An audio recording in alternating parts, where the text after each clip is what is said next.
पाकिस्तान और अफगानिस्तान का रिश्ता कभी गहरे दोस्ती का हुआ करता था, लेकिन आज दोनों देशों के बीच गहरी खाई और एमिनिटी जो है वो बढ़ गई है। ये कहानी है उन दो पड़ोसी मुल्कों की जो 1990 के दशक में एक दूसरे के रणनीतिक सहयोगी थे, मगर अब कट्टर दुश्मन बन चुके हैं। सवाल है कि पाकिस्तान और तालिबान कैसे बने एक दूसरे के कट्टर दुश्मन, और क्या 2007 का लाल मस्जिद कांड याद है? क्या पूरा मामला है? आज एक्सप्लेन बाय एबीपी लाइव में हम चर्चा इसी मुद्दे पर करेंगे। नमस्कार, मैं हूं आपके साथ आशीष सिंह आनंद।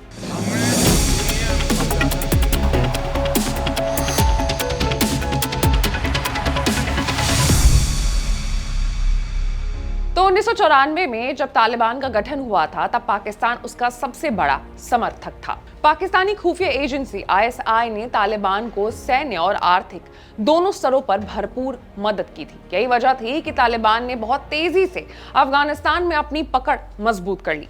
पाकिस्तान ने 1996 में तालिबान सरकार को औपचारिक मान्यता भी दे दी। 96 से 2001 तक तालिबान ने अफगानिस्तान पर शासन किया और उस समय पाकिस्तान और तालिबान के रिश्ते बेहद मजबूत थे। हालांकि ये दोस्ती ज्यादा समय तक बरकरार नहीं रही। दोनों देशों के बीच दरार की शुरुआत 2007 में इस्लामाबाद की लाल मस्जिद घटना से हुई। लाल मस्जिद से जुड़े कुछ कट्टरपंथियों ने इस्लामाबाद में एक सामुदायिक केंद्र पर हमला कर 9 लोगों का अपहरण कर लिया। इसके जवाब में पाकिस्तानी सेना ने 3 जुलाई 2007 को ऑपरेशन साइलेंस शुरू किया।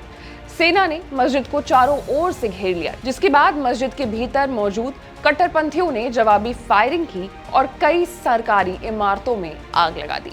इस मुठभेड़ के दौरान पाकिस्तानी सेना के अधिकारी लेफ्टिनेंट कर्नल हरूम इस्लाम की हत्या ने हालात को और अधिक गंभीर बना दिया। ऑपरेशन के दौरान पाकिस्तानी सैनिकों और कट्टरपंथियों सहित लगभग 100 से ज्यादा लोगों की मौत हो गई। पाकिस्तान ने यह लड़ाई तो जीत ली, लेकिन इसका एक बड़ा परिणाम सामने आया। देश के भीतर इस्लामिक कट्टरपंथी तत्कालीन राष्ट्रपति परवेज मुशर्रफ के खिलाफ हो गए। ये माहौल में तहरीक तालिबान पाकिस्तान यानी टीटीपी का गठन हुआ, जिसे अफगानिस्तान तालिबान का समर्थन भी मिला। टीटीपी ने पाकिस्तान के भीतर कई आतंकी हमले किए। केवल गठन के बाद के शुरुआती समय में ही टीटीपी ने 88 बम धमाके किए, जिनमें से 1100 से अधिक लोग मारे गए और 3200 से ज्यादा लोग घायल हुए। यहीं से पाकिस्तान और तालिबान के बीच जो तनाव है वो गहराने लगा। बीते कुछ साल में ये तनाव खुले संघर्ष में बदल गया है। दिसंबर 2024 में पाकिस्तान एयरफोर्स ने अफगानिस्तान में हवाई हमले किए, जिसमें 46 लोगों की मौत हो गई। पाकिस्तान ने दावा किया कि उसने टीटीपी के ठिकानों को निशाना बनाया, लेकिन अफगान तालिबान ने इन हमलों को शरणार्थी शिविरों पर हमला बताया। इस घटना के बाद अफगान मीडिया ने दावा किया कि तालिबान के सैनिकों ने पाकिस्तान में घुस करके 19 पाकिस्तानी सैनिकों को मार गिराया। इस हमले ने दोनों देशों के रिश्ते में और भी तनाव भर दिया। भारत के पूर्व राजनयिक और विदेश मंत्रालय के सचिव रहे विवेक काटजू ने मीडिया से बातचीत में बताया कि वो पाकिस्तान और अफगानिस्तान के रिश्तों में दरार 1990 के दशक से ही मौजूद थी। उस समय भी जब तालिबान काबुल की सत्ता में थे, दोनों देशों के बीच संबंध पूरी तरीके से सहज नहीं थे। 2001 में अमेरिका ने अफगानिस्तान पर हमले के बाद तालिबान सत्ता से बाहर हो गए। तब पाकिस्तान ने उन्हें अपने देश में शरण दिया और एक रणनीतिक औजार के रूप में इस्तेमाल किया। साल 2021 में जब तालिबान दोबारा सत्ता में लौटा, तो पाकिस्तान को उम्मीद थी कि 2 दशक तक दिए गए सहयोग के बदले तालिबान उसके प्रति आभारी रहेगा और पाकिस्तान के हितों को प्राथमिकता देगा, लेकिन ऐसा नहीं हुआ।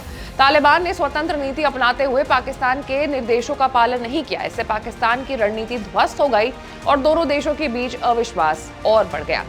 जानकारों का मानना है कि साल 2025 में ये तनाव और भी बढ़ सकता है। अफगानिस्तान पाकिस्तान की सीमा पर अक्सर होने वाली झड़पें, आतंकियों की शरण और परस्पर आरोपों ने इन रिश्तों को बेहद जटिल बना दिया है। जो रिश्ते कभी गहरे सहयोग पर आधारित थे, आज वो अविश्वास, आरोप और सशस्त्र संघर्ष में बदल चुके हैं। यही पाकिस्तान और अफगानिस्तान की बदलती कहानी है, दोस्ती से दुश्मनी तक की कहानी है। आपकी क्या राय है? कमेंट्स में बताइएगा।